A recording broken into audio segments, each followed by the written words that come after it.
Bueno, hola a todos. Estamos acá en un nuevo capítulo de Nos fuimos al pasto. Nos fuimos al tambo, iba a decir, pero no, nos fuimos al pasto. Así que, bueno, José Martín, ¿cómo están? Bien, todo bien, Nico, ¿cómo andan? Hola chicos, ¿cómo va? Acá todo bien, bastante seco el clima por Tasmania, sigue sin llover, pero bueno, no tenemos la ola de calor que por lo que vos estás sufriendo, José. Yo estoy de Nosotros estamos chalequito peor. hoy, así que acá hace un poquito fresquito. Hoy a la mañana estaba re frío, así que, bueno, tenemos Qué bastante lindo. contrastantes climas en todos lados.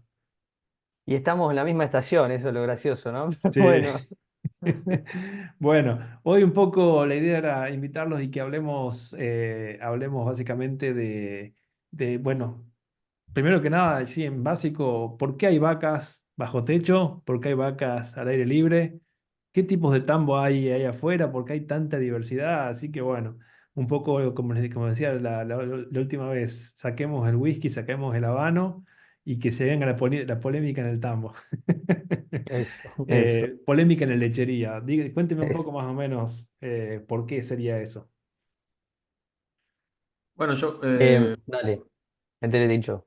iba a decir, yo le dejo la palabra a José, pero bueno, yo creo que tiene que ver con el tipo o el sistema que cada productor elige, que se basa en, bueno, en lugar donde está, en condiciones ambientales y en disponibilidad de recursos. Por ahí, la idea de las vacas en galpones se puede ver mucho en países donde tienen muchas adversidades climáticas, por ejemplo, Estados Unidos, Canadá en este momento, con la cantidad de nieve y el frío que hace, por ahí sería imposible tener las vacas afuera, y no van a tener acceso a lo que es la pastura debido a la cantidad de nieve que hay. Entonces esas vacas, ¿qué se hizo? Se construyeron galpones donde las vacas pasan todo el invierno o todo el año o alguna parte del año, que esto de nuevo depende de cada productor y cada sistema. Entonces la vaca duerme ahí, pasa, sí, todo el tiempo ahí en ese galpón donde se le lleva la comida. Eh, Hay un operario que se encarga de hacer la mezcla forrajera, si querés llamarle en términos criollos, cocinarle o armarle la ensalada, y eso mediante un carro forrajero o un mixer que va mezclando la comida, se los va dejando en el comedero y la vaca va comiendo de ahí. Y después ya tenés muy diferente, que es todo lo contrario, donde las vacas pasan todo el año al aire libre, en la pastura. Y eso lo puedes encontrar en lugares donde no tiene condiciones tan extremas como las que nombré anteriormente. Entonces, caso de Australia, Nueva Zelanda, algunos lugares de Argentina, Brasil, donde vos podés tener, si bien diferentes tipos de producción en cuanto a cantidad, te podés permitir tener la vaca afuera, al aire libre, todo el año o la mayor parte del año. Y les pregunto, perdón, José, te escucho. No, estaba pensando, iba a hacer ahí una acotación, porque em, yo creo que está buenísimo para pensar cuáles son los factores que definen, ¿no? El hecho de decir, bueno, encierro una vaca o queda en el pasto. Y además de todo esto que decía Tincho, hay un factor para mí, por supuesto que hay decisiones que son empresariales, que son multifactoriales, pero cuando uno mira el precio internacional de la leche eh, y ve qué rol cumple, digamos, ese país dentro del mercado internacional, eso también ayuda a explicar un poquito hacia qué sistema deriva, ¿no? Por ejemplo, pensando, siempre pongo ejemplo a Nueva Zelanda, porque Nueva Zelanda es el jugador más importante, digamos, a nivel global en términos de exportaciones. Y Nueva Zelanda está directamente sujeto al precio internacional de la leche. Con lo cual, si ocurre como puede ocurrir que la demanda de países emergentes aumenta, o sea, hay mucha gente que quiere tomar leche en países emergentes, levanta el precio y ahí tenemos entonces por ahí, bueno, una situación favorable para suplementar. ¿Cuál José, es el otro inconveniente? déjame Sí, hacerte un paréntesis ahí. sí, Estuve dale. buscando, de acuerdo, después de la charla que tuvimos en el último capítulo, estuve buscando un poco de quiénes son los jugadores más fundamentales, digamos, a nivel mundial en cuanto a exportación. Y bueno, encontré un poco el tema de que hablan del Big Seven, o sea, de los siete grandes, digamos. como definir quiénes son Sí, los 7 grandes del fútbol argentino. Bueno, acá estamos definiendo quiénes son los 7 grandes de la lechería mundial y bueno, lo nombran al Big Seven como Estados Unidos, Argentina, Uruguay, Brasil, la Unión Europea, Australia y Nueva Zelanda. Ese es el Big Seven. excelente. Sí, yo te iba a mencionar, en general lo que yo tengo datos por ahí no tan nuevos estos, pero usualmente siempre está primero, ahí tenés primero Nueva Zelanda y después sí figura Claro, exactamente. y Tengo vienen también todos. Unión Exacto. Europea, bueno, el tema es Unión Europea como gran grupo, es difícil, y después sí Estados Unidos, está Argentina. El Estos son como tema, exportadores. Después tenemos lo que son claro, importadores y pero productores, que ahí tenemos India exacto. y China, que yo creo que ahí siempre arriba, ¿no? Sí, sí, sin duda. El punto un poco, yo pensando, digo, en el ejemplo neozelandés, la decisión de yo creo, ¿no? Esto pensando, decisión neozelandesa de volcarse mayormente a sistemas pastoriles, más allá de que hoy vemos, y esto lo fui aprendiendo también con los años, que también ha empezado a fluctuar esto, y que hoy tenemos más sistemas que usan más suplementación, pero tiene mucho que ver con esto, ¿no? Con que eh, un porcentaje muy grande de la leche neozelandesa va a exportación. Te diría que debe ser el porcentaje más alto a nivel mundial Sí. de lo que es la producción. No sé si está en el 80, pero debe estar ahí, ¿no? Debe ser un A- porcentaje Acá tomamos leche de almendra. O teniendo leche tanta de leche de coco. vaca, te das cuenta. Y lo otro se va afuera. Pero Sí. bueno, entonces digo, ante esa fluctuación, ¿qué hace el productor o qué hizo digamos, el mercado? A veces uno piensa se autorregula, el productor no es tonto, lo que va a buscar es un sistema que soporte los vaivenes.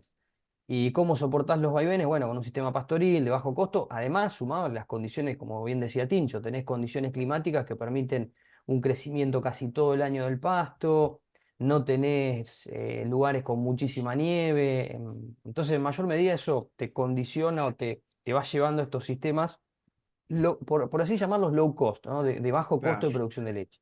Te hago una pregunta, José, Em, ahí que por ahí sí. la gente se puede estar preguntando a medida de lo que vamos diciendo. Entonces, ¿el productor que suplementa produce más leche que el productor que no suplementa? Sí, como regla general, podríamos decir que sí, y ahí depende mucho el tipo de vaca, y me iba a meter también con el tipo de vaca.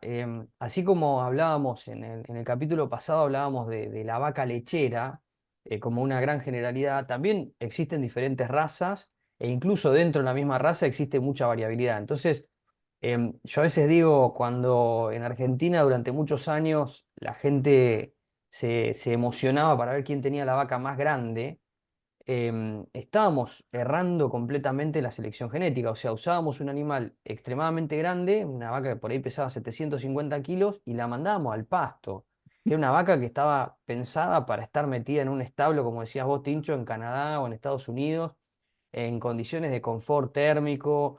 Y la traíamos acá, pobrecita, a Santa Fe, a Rafaela, un día de 34 grados. La vaca, claro, esos animales, para que lo entienda, como siempre decimos, para que lo entienda cualquier persona de a pie, cuanto más grande esa vaca, tiene más costo de mantenimiento, ¿no? Vamos a pensar en un ser humano, un físico-culturista. El físico-culturista tiene que, para mantenerse solamente semejante estructura o un tipo muy grande, tiene que comer mucho solamente para mantenerla. Esto es lo mismo, la vaca primero tiene que mantener sus funciones vitales, vivir, respirar, y después, con la energía que le sobra, va a dar leche. Entonces, cuando uno piensa en la raza, también piensa en el sistema. Decimos, bueno, la vaca, y yo siempre soy medio de la idea de tratar de adaptar la vaca al sistema y no al revés. Cuando uno trata de Exacto. adaptar el sistema a la vaca, bueno, es mucho más costoso. Ahora, por ejemplo, en Argentina, y me meto puntualmente en ejemplos, ¿por qué hay tantos tambos? ¿Por qué han crecido tanto? Lo mismo está ocurriendo en Brasil, que son sistemas que podrían tener vacas en el pasto todo el año. ¿Por qué han crecido tanto los sistemas estabulados? Y cada vez más crecen los estabulados, los encierres, que pueden ser con un galpón, como decías vos, Tincho, pueden ser un dry lot, que es un sistema al aire libre. Bueno, porque ya hablamos de cuestiones financieras o de escala. Son sistemas que empiezan a producir mucha leche, ¿O modas? empiezan a jugar. Sí, bueno, por supuesto que hay modas, también. Y hoy son modas, pero están apoyadas en decisiones empresariales, digamos, financieras, por decirte. Eso te iba a O sea, hay preguntar, gente que... José. Déjame que te pregunte, porque dijimos Está muy buena la pregunta que hiciste, Martínez. Los sistemas estabulados, los sistemas, comparando con los sistemas que están al aire libre, ¿producen más leche? Y yo creo que la respuesta es sí, y es un sí rotundo. Producen más leche. Ahora, la pregunta es, ¿producen más plata? Y esa pregunta tiene múltiples respuestas, depende. Totalmente. Ahí es donde viene la cuestión. Entonces, y acá yo me meto siempre en un terreno un poco árido, porque estas son discusiones, lo tendríamos que traer, quiero que venga Gonza Berongaray para hablar también de esta cuestión, o Santiago Fariña, digo, em, hay mucha gente que cuando yo le digo, mirá, yo creo que un error que hemos tenido por ahí, pensando en Argentina, es que nos hemos preguntado poco cuáles son los sistemas, el sistema o los tipos de sistemas más adecuados. Em, y cuando yo planteo esto en grupos, casi siempre hay alguno que me salta al cuello a decir, bueno, pero todos los sistemas pueden ser rentables. Y yo coincido, digo, cualquier sistema puede ser rentable. Yo puedo tener un mega estabulado o puedo tener un super pastoril, incluso un once a day, y todos ser rentables e incluso ser equivalentes en rentabilidad. Pero la cuestión que se discute poco es cuál es el riesgo de esos sistemas. Exactamente. Y ahí es donde juega, Totalmente. para mí, un papel preponderante, porque está todo bien, todos pueden ganar lo mismo. Y haciendo las cosas bien, seguramente el estabulado puede levantar plata con una pala. Pero ¿cuál es el riesgo que tiene ese tipo de perder guita versus un sistema Y ahí te cuento una simple? experiencia personal, Dale. digamos, que yo lo viví en Nueva Zelanda. En Nueva Zelanda, que trabajé en diferentes sistemas, trabajé en sistemas solamente pastoriles, en donde la vaca producía muy poca leche por vaca individual. De hecho, se las secaba en abril, marzo algunas vacas porque ya no producían mucho, se estaba hablando de lactancia de 200 días, 205 días.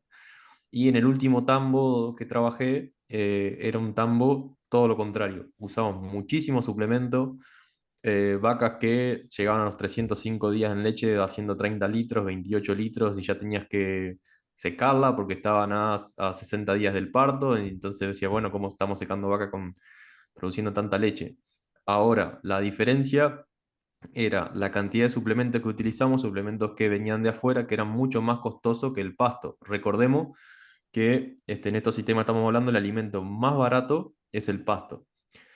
Entonces, teníamos temporadas, corregime Bónico que está allá ahora, que el año pasado me parece que el precio de la leche en Nueva Zelanda era muy bueno, o el anteaño. Entonces, el productor, este último caso que estoy hablando, sí tenía más rentabilidad que el primer caso que comenté. Se podría decir que el primer productor era rentable, pero se perdía de ganar X cantidad. Ahora, al año siguiente de esta temporada, este año, que el El año, precio de la temporada pasada. La temporada pasada claro, bajó el precio. que bajó muchísimo el precio, ¿qué pasa? El productor intensivo ya tiene todo, vamos a llamar el circo armado.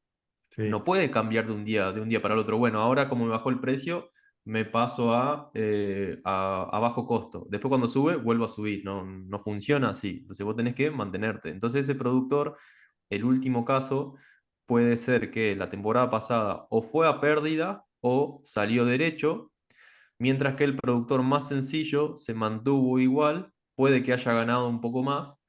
Entonces por ahí, vamos a poner, ese productor está más, le impactan menos cantidad o en menos intensidad las fluctuaciones de precios, sobre todo como decíamos Nueva Zelanda, que exporta más del 90% de su producción, que está muy atado a los precios internacionales. Entonces puedes tener dos temporadas muy buenas donde decís, me voy a intensificar porque el año pasado me fue muy bien.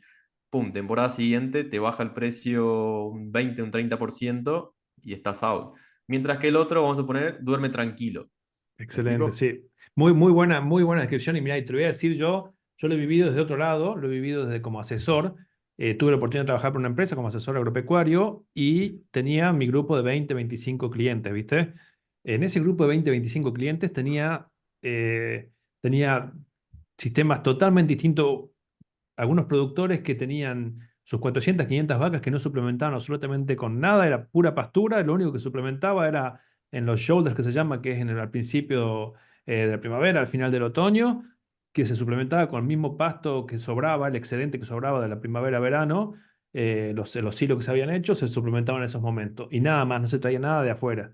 Y también tenía un grupo de productores de acá que son high input, o sea, productores con mucho suplemento, que tenían las barn, que se llaman, que son los establos, los lugares donde las vacas pasan el tiempo, mucho más intensificado. Y yo te puedo decir, la conclusión que saqué, vos me decís, bueno, ¿y cuál genera más leche? ¿Cuál genera más plata? ¿Cuál genera...? Lo que yo te voy a decir es de vuelta el depende, porque hay sistemas, he visto sistemas altísimamente eficientes en ambos lados, ¿no es cierto?, de esto. En un momento, como decís vos, o sea, por ahí el productor que suplementaba, que tenía las barnas, o sea, ellos tenían básicamente un rodeo que se ordeñaba durante, básicamente, después de que parían el tradicional, que paran en primavera y después de eso, están todo el año, ya en mayo se secan, y tenían otro rodeo, que eran los que parían en otoño, te diría, y que se ordeñaban durante el invierno. Entonces estaban produciendo leche durante el invierno. Como no hay leche en el invierno, el precio de la leche aumenta, te pagan Más un alto. plus. Entonces Correcto. ese plus se lo ponía acá. Además de eso tenían un rodeo de A2, o algunos eran un grupo de tambos, eran como 4 o 5 tambos. Uno de los tambos era exclusivamente A2, entonces le pagaban un plus por esa. A2 es un tipo de proteína mucho más saludable, mucho más de mayor calidad, que es una genética ya incorporada en la vaca que da ese tipo de leche. Entonces, había estos tambos, vos decís, en ese momento yo lo veía y decía, wow, digamos, qué espectacular, porque básicamente la pastura ahí jugaba un rol de un 30, un 40%, el resto eran alimentos traídos de afuera, y te digo que usábamos entre 10 a 12. Mi rol ahí era balancear esa dieta y hacer una estimación de lo que ellos iban a gastar a lo largo del año y de cuánto iban a necesitar por mes, y para estar seguro que todos los meses tengan stock y todo eso. Y bueno, la verdad que fue una experiencia espectacular ver en el mismo empresa, la misma empresa con distintos tambos, los distintos desafíos que tenían, ¿no? Cada uno. Pero después también tenía, por el otro lado, algunos productores sé que no traían nada, y vos cuando veías los márgenes por kilo de milk solid, por kilo de sólido, y te digo que capaz que el productor que no traía nada, capaz que el margen era mucho mejor, ¿no es cierto? Y te aseguro que el año pasado, cuando el precio de la leche cayó, eso cae. Pero además tiene que ver con la cantidad. O sea, vos decís, durante épocas de buen precio, un productor de estos grandes que tienen esta capacidad de alimentar más, si ellos tienen solamente un 30%, un 40% del pasto y el resto se trae de afuera, quiere decir que pueden tener más vacas en su Ujú. sistema, ¿se entiende? Porque en un mismo sistema pueden tener más de 4, capaz hasta 5 vacas por hectárea. Y te voy a decir que en algunos puntos Exacto. puntuales de la temporada van a tener hasta 7 visto en algunos cálculos que he hecho, ¿no es cierto? Que eso varía también a lo largo del año, que van entrando vacas y van saliendo vacas, pero era una locura lo que por ahí veía en la cantidad de vacas por hectárea. Mientras que capaz del otro lado estamos hablando de 2,8, 2,9 vacas por hectárea. Y capaz que incluso te digo, muchas veces la cantidad de leche que producía individualmente cada vaca en el sistema con high input no era muy alto, ¿eh? Capaz que estamos hablando de la misma cantidad de leche por vaca que en los otros sistemas de low input, Pero, pero y la tenía más diferencia vaca era por hectárea. cuántas vacas por hectárea tenés, ¿entendés? Y si el precio de la leche es Claro. bueno, es un negoción. Ahora, O- sí, No, otra de las cosas que no podemos dejar de lado, que es muy importante, o creo que los productores también toman decisiones, por lo menos en Nueva Zelanda y en Australia, es el tema del personal. Tengamos en sí. cuenta de que en el sistema, mientras más intensivo sea, más personal vas a requerir. Y más Sumado a que personal calificado. Tal cual. calificado, más maquinaria, porque ya vas a depender de usar un tractor que funcione todo el tiempo. Va a necesitar un mixer que funcione todo el tiempo. Ese tractor se va a romper, o hay que hacer el service, o el mixer se va a romper. Tenés que tener un operario manejando el mixer. Ellos tenían un mecánico que básicamente estaba sus 8 horas por día, era arreglando las máquinas de los distintos campos. Exactamente. Cuando en tambos simplificados, de solo pastoril, vos un tambo de 600 vacas, tranquilamente con solamente 3 personas lo manejás. Entonces, también hay que tener en cuenta Y un tractor. sí, la disponibilidad del personal que tenés. Por ahí hay tambos que, si vos le preguntás al productor, le encantaría intensificarse más, pero como tiene un gran problema encontrar gente que quiera ir al campo, gente calificada, gente joven, con ganas de quedarse y demás, Dice, mira, antes de meterme acá, si no tengo la gente, es preferible quedarme como está, que estoy tranquilo, que con dos o tres personas lo manejo, y listo. Sí. Yo conozco incluso Bueno, farmers eso. que... Perdón, perdón, José. No, no, iba a comentar un poquito que esa cuestión también es crítica, ¿no? El tema del recurso humano. Mira, justo estaba mirando algunos datos de algunos talleres de CREA y una de las preocupaciones, de las primeras preocupaciones que hay en los tambos de Argentina tiene que ver con el recurso humano. Y bueno, eso que a veces en Argentina, como solemos creer que somos el centro del mundo, los argentinos, pensamos Ah, que es ¿no, un no lo problema somos? nuestro. No, aparentemente no, me han dicho que no. Bueno, entonces digo, uno pensaba, no, el recurso humano, qué problemón de Argentina. Y uno mira alrededor, en el mundo pasa exactamente lo mismo. Entonces, bueno, ahí aparece tecnología, hay un montón de cosas que tratan de alguna forma de subsanar esto, pero la realidad es que hoy el recurso humano también limita un montón de cosas. En Argentina, agravado también por condiciones de infraestructura, ¿no? Condiciones infrahumanas Vivienda, de vida, accesibilidad. exacto, vivienda, caminos, etcétera, ¿no? O sea, acá está agravado. Digo, un tipo que ordeña en Nueva Zelanda, comparado con el promedio de lo que es Argentina, está en Disney. O sea, realmente tienen camino, tienen internet, tienen energía eléctrica, Tienen tienen casas BMW, buenas, los que tienen ordeñan en Nueva BMW. Zelanda. Sí, sí, bueno, vos fuiste uno, ¿no? Pero bueno, eh, entonces digo, es un tema no menor. Y agrego una cosa, vuelvo un minuto a esto de los sistemas, y agrego una cuestión. Cuando uno mira, y puntualmente para Argentina, lo que pasó, de por qué, cuando ustedes preguntaban si era una moda esto del estabulado, yo creo que no, porque cada vez crece más. Pero cuando uno mira lo que pasó en Argentina, es curioso, porque el mayor crecimiento en la producción, digo, la vaca necesita fundamentalmente forraje, ¿no? Además de grano y suplementación, pero el mayor crecimiento en la producción de forraje de Argentina se dio a partir del silo. O sea, Argentina y lo que más incorporó en las últimas, diría, los últimos 15 o 20 años a las dietas de las vacas ha sido el silo, casi 2 veces más silo de lo que se ponía hace 20 años atrás. Em, ¿Y eso por qué?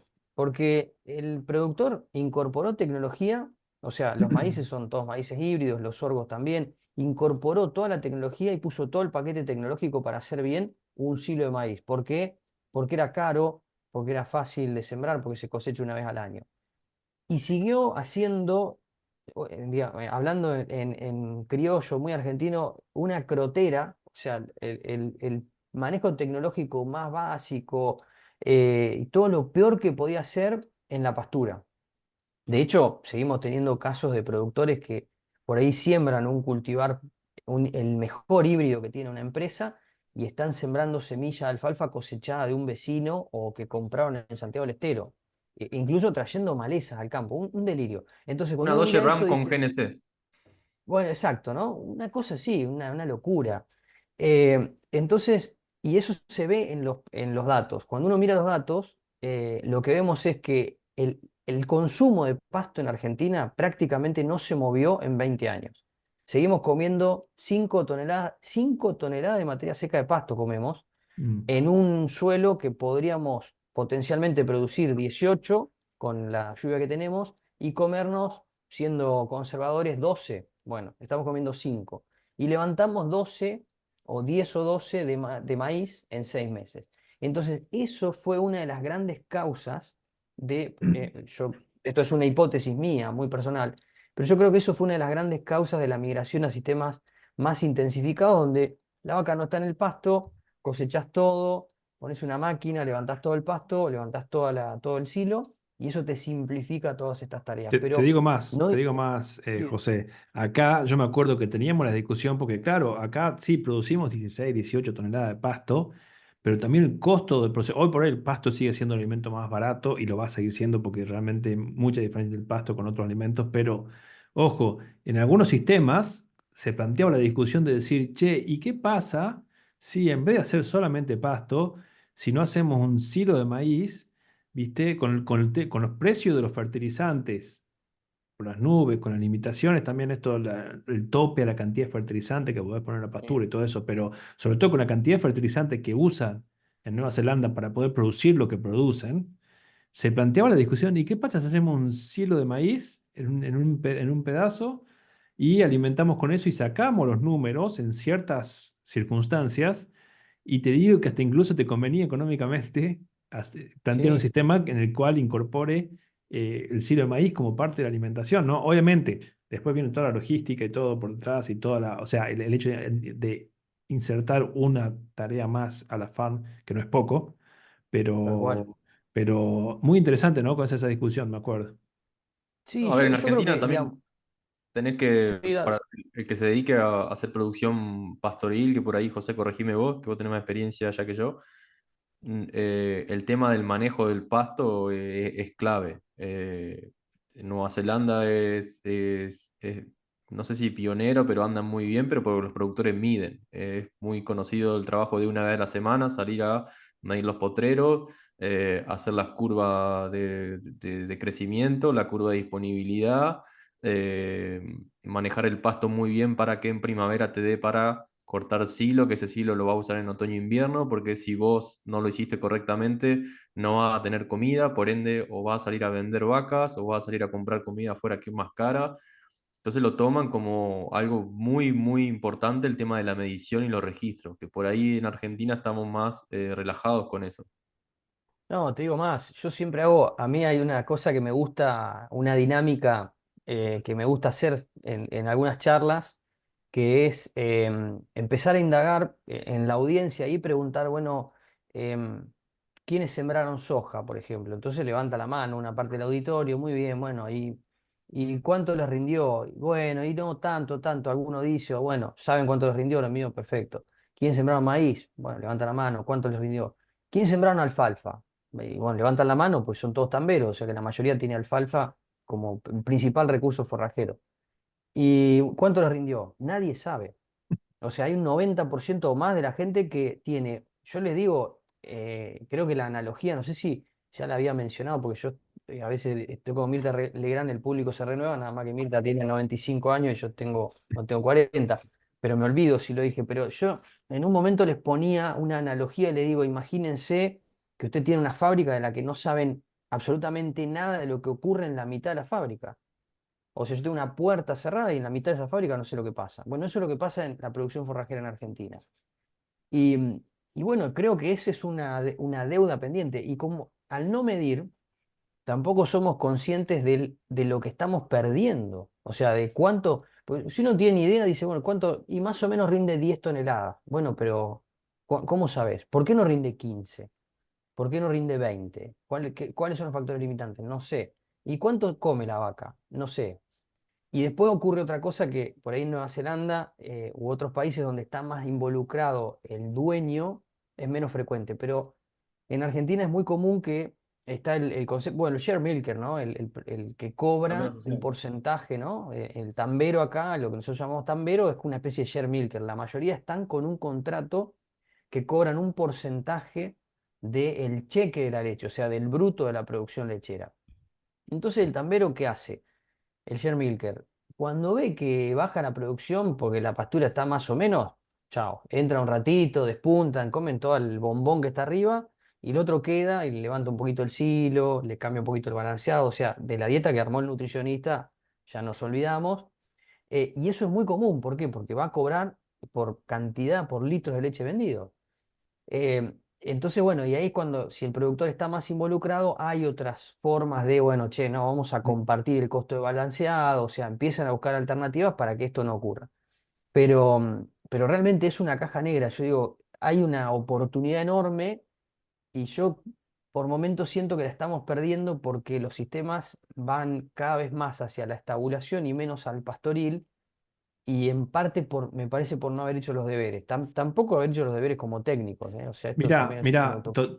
estoy totalmente de acuerdo y te digo que estamos acá. Te diría que si hay un secreto, o sí, ¿cuál es el secreto del farming en Nueva Zelanda? El gran secreto, el único secreto es la capacidad de medir y la capacidad de tomar y tener data histórica. A ver, yo te voy a dar un ejemplo que para mí es fundamental en esto. Mi trabajo básicamente es ir a una granja. Hoy por hoy mi trabajo es ir a una granja, analizar esa granja, hablar con el farmer, dar una vuelta alrededor con el productor, bueno, con el farmer ya estoy acostumbrado, dar una vuelta alrededor, ir viendo, ir analizando y después todo eso que yo escribí, todo eso que yo vi, ponerlo en un software, en Overseer, que básicamente te va a decir, te va a estimar la pérdida de nutrientes, el impacto ambiental de ese sistema bueno, que está teniendo, ¿no es cierto?, la pérdida de nitrógeno, de fósforo, de otros nutrientes y la emisión de gases. Entonces, la necesidad de tener de tener un sistema lo más real posible modelado en ese software es fundamental, porque después el farmer viene por detrás de eso, vienen todas unas cuestiones, regulaciones ambientales con el gobierno, que usa este documento que yo le genero para después mostrar que no está produciendo un impacto mayor al que está autorizado.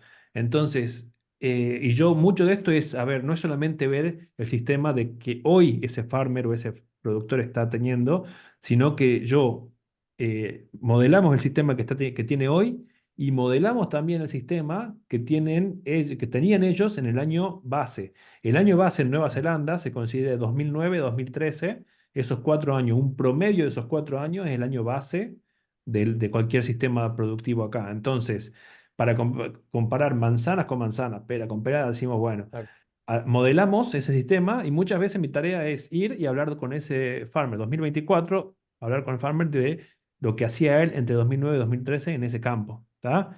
Y la cantidad de data, si bien hay muchas cosas que podrían hacer mejor, pero la cantidad de data que ya los mismos farmers tienen en su cuaderno, que te sacan ese cuaderno del 2010 y se ponen a ver y te muestran y te empiezan a mostrar.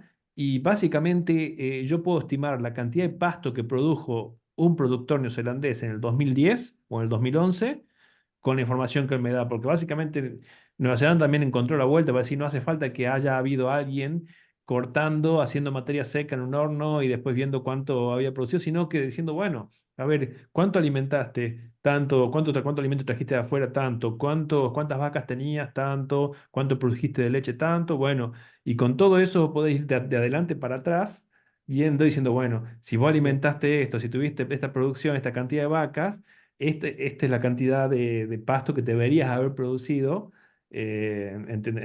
En términos, entonces, así como funciona este Sí, software. para generar Entonces, esa leche. Una vez Sí, había ido a un tambo en Nueva Zelanda donde el productor era cero tecnología, cero, y anotaba todo en los cuadernos que te dejaba Fonterra, ¿sí? ¿viste? Cuando iniciaba la temporada, la season, que estaba ahí todo por día a día en el calendario.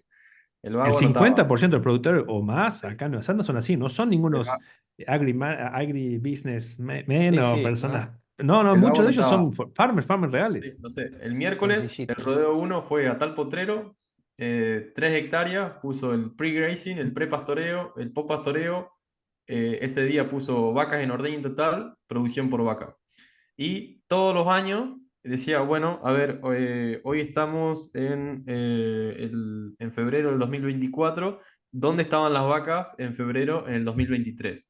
Estaban así, así, así. ¿Y por qué? ¿Qué hice diferente? Pero guardaba todos los libros y llevaba todos los registros. Entonces él conocía sus números mejor que nadie. Y por ahí, a diferencia de lo que decía José en Argentina, algunos share farmer acá, donde son productores que trabajan, que reciben un porcentaje del cheque de la leche, por ende, mientras más producen, más reciben, donde no tienen la posibilidad de suplementar porque son solo pastoriles, ellos se enfocan en ser mucho más eficientes en el manejo del pasto, mirando residuales, el prepastoreo, y demás, porque logrando muy buen residual van a lograr una mejor calidad en el siguiente pastoreo, por ende una mejor producción por vaca. Es impresionante el tema del medir del pasto en estos sistemas pastoriles. Sí, sí, creo que ahí está un poco el quid de la cuestión, ¿no? Y esto que mencionabas, Nico, es lo mismo, te digo, es muy similar a lo que hace el CREA acá, o sea, y el INTA también lo ha hecho, o sea, las metodologías es como un back estimation, ¿no? O sea, usan información de, el productor acá sabe perfectamente cuánto balanceado le dio, porque lo tiene que pagar, tiene que venir un camión con balanceado, sabe cuántos hilos le dio, porque más o menos siempre tiene medidos los metros acá, entonces en función de los metros se pone un quilaje y después se estima una calidad promedio de pasto y decimos, bueno, entonces con tanta leche producida y esta calidad promedio del pasto, todo lo que me resta es pasto. Por supuesto que esa medición indirecta no es perfecta, pero coincido es una forma, bueno, práctica de estimar información cuando no tenés la medición directa. El Exacto. problema yo creo que es esto de no sistematizarlo. Mm, Y a veces, es más, surge esta cuestión de, bueno, pero ¿cómo medimos pasto? ¿Qué hacemos? Y yo digo, mirá, no sé, usá cualquier método, pero usá un método, mantener un método, qué sé yo, querés usar una regla y definir con una regla, usá una regla, querés usar un satélite y que bueno, si te da más o menos la resolución, usalo, pero mantener un método. ¿Querés usar una recorrida visual? Usalo. El tema es que nadie lo sistematiza, entonces todo muy a ojo, la vuelta se estima a ojo, o a veces por decreto, mucha vuelta por decreto. Acá en Argentina es típico decir, y la vuelta 35 días. Pero pará, flaco, ¿fuiste a ver el campo? Si está dentro de 35 días, capaz que son 25 o capaz que son 50. No, pero bueno, ya lo armé así. Y es claro, como, viste, vos decís, biología no es matemática. No sabemos cuánto va a totalmente. crecer. Entonces digo, esa frecuencia también de revisita, ese estar en el campo y que otra cosa que yo veo es que el foco nunca es el pasto. En Argentina es muy poco frecuente que el foco sea el pasto, porque el tambero tiene un millón de cosas y porque está más metido en otro, ¿no? En el mixer, en la nutrición, en el balanceado, en el nutricionista, en el veterinario, y no mira el pasto. Entonces yo digo, bueno, invertí en un chango que venga una vez por semana a recorrerte el lote, si no lo tenés. Qué sé yo, elijo el tambero y le pagás unos mangos para que recorra, te lo va a devolver, te lo va a multiplicar exponencialmente. Pero bueno, Sí. es cultural. Yo Vos creo que hay un fíjate que tema acá ahí en Nueva cultural. Zelanda la discusión cuando arranca la temporada en agosto, arrancamos hablando a ver, el farmer en su campo ya sabe más o menos qué día va a tener la fecha con, con la máxima cantidad de pasto, o sea, con la máxima cantidad de pasto producido y la máxima cantidad de vacas en el tambo que van viniendo de que Sí, estaban afuera del sistema. Entonces, hay un día que se llama el balance date, que es el día donde vos estás básicamente con el pasto cumpliendo con la demanda de vacas que tenés. Entonces, ellos ya saben más o menos que viene tal fecha. Entonces, yo le preguntas, ¿cuándo es tu balance date? Tal día. Y en base a eso, hacemos una planificación de primavera para ver claro, cuánto suplemento va a necesitar. Entonces, en base a eso, los farmers ya se van pensando diciendo, bueno, yo estimo que tal día yo voy a tener ya el crecimiento del pasto que, como que necesito. Y en base a eso van suplementando y van aumentando el área de pasto que van a alimentar hasta que llegan al punto donde ya tienen la rotación máxima, que es donde ya ese farmer ya básicamente puede alimentar full a pasto o con la claro. dieta que él quiere, ¿no? Entonces, todos esos datos que ya los tienen, que ya los conocen de sus campos, están geniales porque te dan una cierta estabilidad en la biología, lo cual es muy difícil, ¿no? Tal cual. Y lo otro que es esto de el nivel de cómo está involucrado el dueño, ¿no? O sea, el concepto del farmer en Argentina, el concepto de farmer es generalmente mucho más lejano al campo. O sea, acá hay mucho dueño de tambo que quizás viven a una hora, hora y pico del Claro. campo, que no están todos los días ahí. Quizás van un par de veces por semana, pero que delegan mucho. Tenés un asesor agronómico, un asesor veterinario, y está medio todo delegado en esa persona. Que puede ser excelente, digamos. Uno, por supuesto, si sos asesor, vas a tratar de hacer las cosas con excelencia, pero no es lo mismo, viste, como el refrán, ¿no? El ojo del amo engorda el ganado. Es un poco cien así, por digo, ciento cuando está sí. el dueño metido, un montón de procesos, para mí, ocurren con más facilidad, pasan mejores cosas. En general, ¿no? Por supuesto habrá excepciones. 100%. Y eso creo que también le da otra impronta al sistema. Les pregunto, ya como para ir un poco cerrando este tema, me gustaría que me cuenten, con el último minuto que tenemos, qué tipo de sistemas han visitado, distintos tipos de sistemas que hayan visitado allá en Argentina o acá en Nueva Zelanda. Hablamos de estos sistemas que son básicamente puro pasto, sistemas más confinados, con vacas comiendo en comederos y todo eso. ¿Qué otro tipo de sistemas podemos encontrar?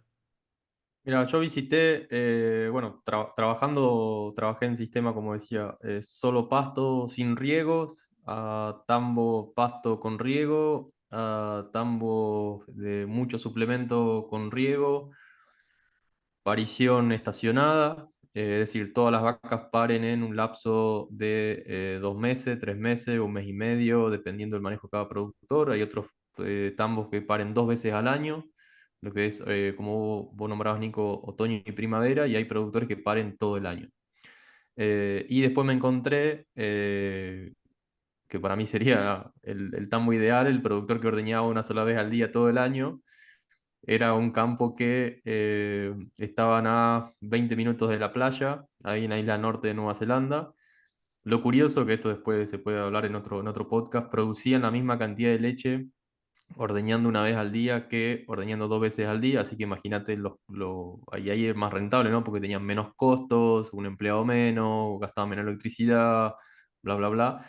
Ordeñaban a la mañana y a la tarde a surfear a la playa toda la tarde, Tincho, hermosa. ese fue el que hicimos el Vivo. vivo. Sí, Sí, hicimos un vivo en Olatambo con hermoso. ese matrimonio de Uruguay que excelente. Esos por Sí. lo menos son los tambos que yo conocí.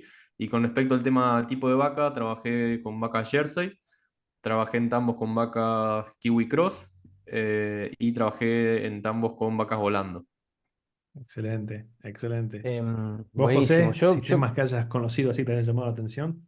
Sí, a mí yo no trabajé, digamos, no estoy como Tincho que trabajé en el ordeñe, no he tenido la suerte. Me hubiera gustado, la verdad, embarrarme un poco más en ese sentido. Pero conocí, para mí, tambos también de todo tipo, ¿no? Acá en la zona Santa Fe Centro, casi todos pastoriles mixtos, ¿no? O sea, con suplementación. Diría que depende del modelo, pero entre un 40 y 50% de la dieta es a base de suplementación. Estuve en Chile en sistemas hiperpastoriles, o sea, con 90% de pasto en dieta, muy parecido a Nueva Zelanda. A mí me llamó la atención porque Hay muchos, estamos en el sur sobre sí, todo. el sur, exacto, la zona de Osorno y un poquito Sí. más. La verdad que para mí fue como hasta el paisaje mismo. Yo decía, qué parecido que es esto a Nueva Zelanda, me encantó. A fuerza de también raigras perenne y trébol blanco, que son las pasturas típicas de esos sistemas también en Nueva Zelanda.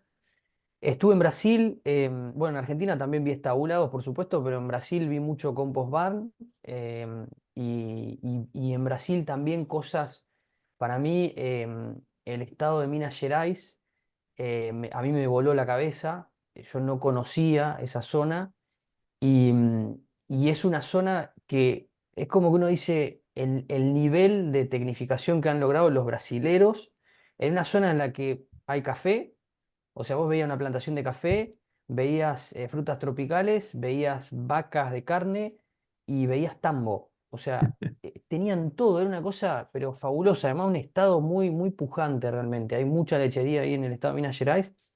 Eso también me gustó mucho. Y para mí lo más sorprendente fue en México, ir a ver lecherías, ranchos, como le dicen allá, en la zona de no era Veracruz, estoy diciendo cualquier cosa. Wow, estábamos a 2 horas más o menos del DF, hacia el norte, pero bueno, fuimos a ver tambos que estaban prácticamente, o sea, era un desierto, ¿no? Era una Sí. zona que, digamos, ahí crecía, enfrente teníamos las plantaciones de agave para hacer el tequila y había un tambo. O sea, eso para mí fue que era también sistemas de básicamente dry lots con techo en este caso, pero dry lots y con una provisión prácticamente el 100% del alimento viniendo de afuera. Tenían algo en el propio campo, por ahí con un poquito de riego, pero, pero bueno, una cosa que para mí fue también muy, muy, muy loca de ver porque, insisto, yo nunca había visto en California pasar lo mismo, no conozco California, los tambos de California, pero era un sistema así, ¿no? Con 100% prácticamente input de afuera, algo de maíz que hacían ahí propio, y enfrente un producto típicamente de clima sumamente árido como es el ágave. Así que bueno, un poco he visto de todo, pero no he tenido la suerte sí de meterme tanto en el sistema por ahí, o de ordeñar como ha hecho Tincho, que bueno, eso también creo que es una experiencia diferente, ¿no?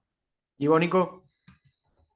Yo la verdad que también tuve la suerte de conocer sistemas siendo que soy salteño, o sea, para mí las primeras experiencias en tambos así de conocer eran tambos, bueno, que estaban lejos de los puertos, ¿no es cierto?, del lugar donde se puede vender la leche y necesitaban ver la forma en la que podían hacer, qué hacer con esa leche. Entonces, uno de los que siempre me llamó la atención fue tambos que tenían su fábrica. Adelante el tambo estaba la fábrica y atrás estaba todo el tambo. Entonces, básicamente, toda esa leche se procesaba en yogures, se procesaba en quesos y cosas, pero era básicamente que eso se distribuía a los supermercados locales y todo. Entonces, es un sistema que me pareció increíble, increíble, porque ya tener todo ahí en el mismo sistema, un tambo chico, pero que se autosustentaba y obviamente compraba la leche a los alrededores y que usaba esa leche para hacer eso. Eso fue para mí increíble. Y después también he visto también ahí en el norte tambos, por ejemplo, en Metán, me acuerdo, en Salta, unos tambos que vos veías, vos decías, ¿cómo pueden producir leche de este pasto, en pasto seco? Las vacas, no sé si caminaban una hora y media hasta el lugar donde iba a ser ordeñada y vos veías las vacas.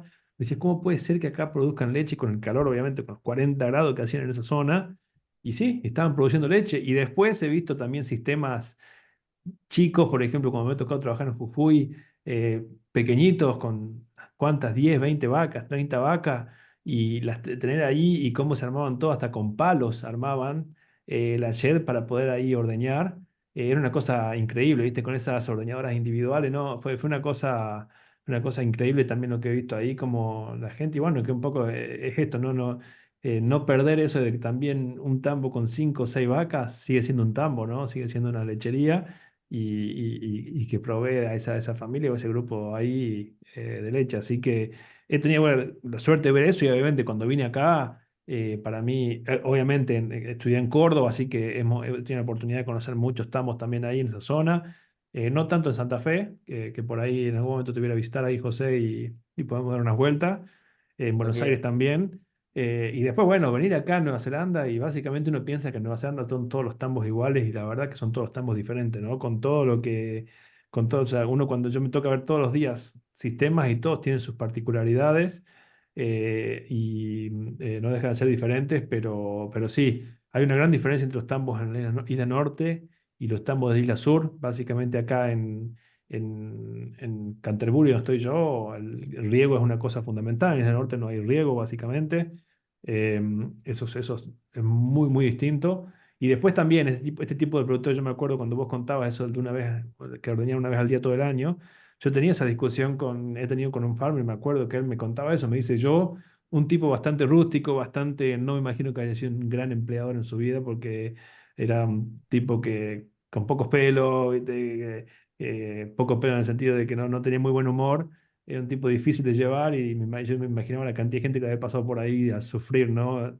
Todo desordenado, me acuerdo, y le preguntaba y le decía, y me decía, pero ¿por qué ordeñaba una vez al día? Me dice, yo así no tengo que gastar, o sea, los únicos que trabajamos acá somos nosotros, la familia, yo, mi esposa, mi hijo, no tengo que traer a nadie de afuera porque los que vienen de afuera no quieren hacer nada, qué sé yo, bueno, con eso.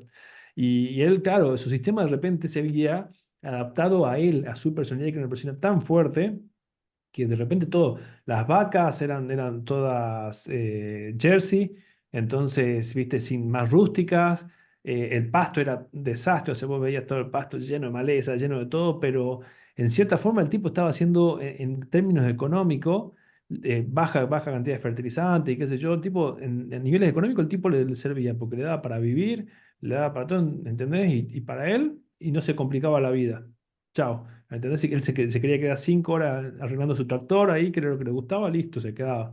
Y después, obviamente, he visto estos sistemas empresariales altamente, increíblemente eficientes que llevan al límite, ¿no? La producción de pasto, al límite la producción de leche por hectárea, al límite el uso de los recursos, tanto humanos como otro tipo de recursos, que la verdad que también son de admirar, ¿no? Y son de realmente demostrar todo esto, la capacidad para grabar y para tener información acerca del sistema, y vos hablabas con ellos y tenían números para absolutamente todo, y la verdad que es increíble porque podés tener conversaciones muy profundas, ¿no?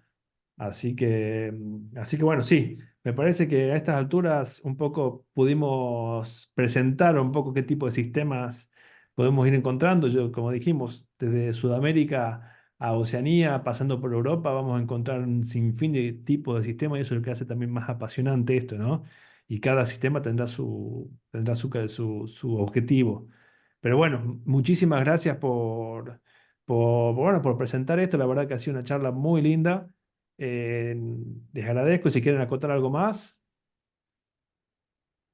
No, yo simplemente rescato esto, fíjate que mencionamos un montón de sistemas y en el capítulo anterior hablábamos, ¿no? de esto de la importancia estratégica también de la actividad, ¿no? Como desde sistemas de subsistencia, principalmente subsistencia, hasta sistemas que son bien empresariales, con otra visión.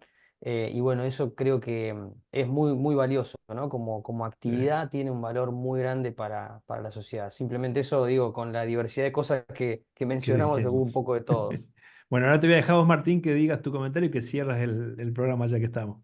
No, yo creo que quedó claro, digamos, que hay un abanico de posibilidades y cada productor va a adaptarse a lo que él crea que es mejor para su bolsillo, para su familia y para sus posibilidades. Seguramente habrá un montón de productores que le gustaría tener las vacas al pasto todo el año, pero por una cuestión ambiental de nieve, frío, no puede, y viceversa. Hay productores que le encantaría intensificarse o estabularse y por cuestiones económicas o de recursos o lo que sea no pueden hacerlo.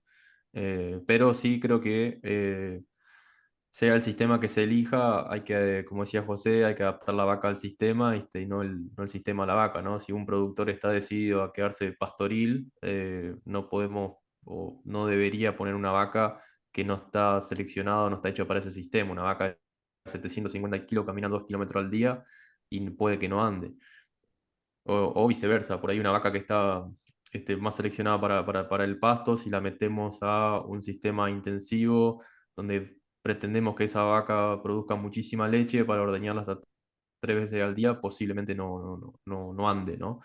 Entonces, sea lo que el sistema que elija, bueno, después habría que ver el auto con el que corremos, ¿no? No podemos tener una RAM y ponerle GNC o no podemos tener una Ferrari en un taller donde no podamos tener donde podamos arreglar un Fiat 600 nomás. Tal cual. Pasa por ahí, porque si no hay productores que te pueden decir, no, yo probé con el Pastoril y no me dio. Bueno, pero ¿por qué? Porque después queda la mala Exacto, reputación, ¿no? No, exacto, yo probé con el intensivo y no me dio. Yo probé el ordeñar una vez al día y se me reventó y se me fueron las mastitis por las nubes. Bueno, pero porque estaba usando vaca que estaban acostumbradas a 3 ordeñas al día. exacto. Entonces, creo que hay que ver bien con los recursos que contamos, la disponibilidad y en base a eso a decidir. No es una cuestión, nada, bueno, sí, de pastoril, listo, hago un galpón y el año que viene estoy intensivo. Con la misma vaca, la misma infraestructura, me parece que no va a andar. Claro, Seguro. Y te agrego un solo concepto para cerrar nomás, pero es el concepto de aversión al riesgo. Cuando uno hace esto como asesores, ¿no? Cuando uno asesora a alguien, lo primero que habría que preguntarle es qué tanto te gusta el riesgo, qué tan tranquilo te gusta dormir, ¿sí? Y eso no lo hacemos, ¿viste? Por ahí nos enfocamos en el negocio y no en los números. Bueno, pará. ¿Qué tanto te gusta el riesgo? ¿Te gusta la timba? ¿Te gusta? Bueno, fantástico. ¿O te gusta ser hiperconservador y no? Entonces eso también define mucho el sistema, simplemente como concepto también me parece importante. excelente, excelente. Bueno, muchas gracias y de nuevo, Martín, te dejo a vos que cierre y saludes a la gente. Bueno, gracias a todos los que están del otro lado, siguiéndonos y apoyándonos. Y bueno, los esperamos a todos en el próximo capítulo de este podcast. Así que saludos para allá, para Tierras Kiwi, saludos a José para Tierras Argentina y que tengan un excelente fin de semana. Abrazo Bueno, grande. excelente dicho. Abrazo, chau Nico. Chao, chao.